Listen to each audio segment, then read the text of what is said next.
धुळ्यात गोरक्षकांचे तीव्र आंदोलन. धुळे शहरातून एक अतिशय मोठी आणि खळबळजनक बातमी समोर येत आहे. धुळे येथील गोरक्षण समितीने आणि हिंदू संघटनांनी प्रशासनाविरोधात कमालीचा आक्रमक पवित्रा घेतला आहे. थेट धुळे महानगरपालिकेच्या आयुक्तांवरच गुन्हा दाखल करण्यात यावा या मागणीसाठी गोरक्षकांनी शहरात तीव्र आंदोलन छेडलं आहे.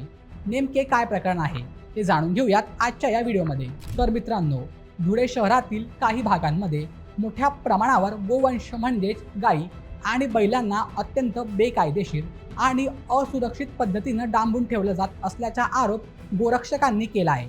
यामुळे या प्राण्यांचे आतोनात हाल होत असून प्राणी छळ प्रतिबंधक कायद्याचं उघड उल्लंघन होत आहे. या गंभीर प्रकारामुळे शहरातील गोरक्षक आणि प्राणीप्रेमींमध्ये कमालीचा संताप पाहायला मिळतोय.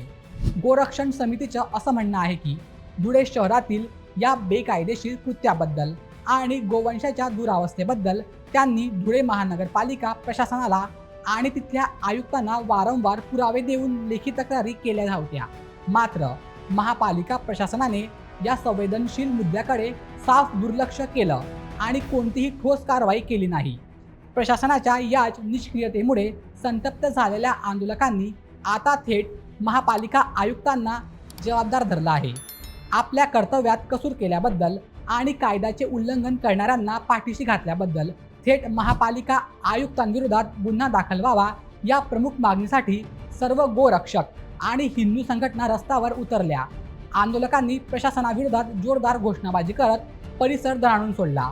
जोपर्यंत दोषींवर आणि निष्काळजी अधिकाऱ्यांवर कडक कायदेशीर कारवाई होत नाही, अगदी तोपर्यंत मागे हटणार नाही, असा इशाराही यावेळी आंदोलकांनी दिलाय. धुळ्यातील या खळबळजनक आंदोलनामुळे सध्या शहरातील राजकीय आणि सामाजिक वातावरण चांगलंच तापलंय.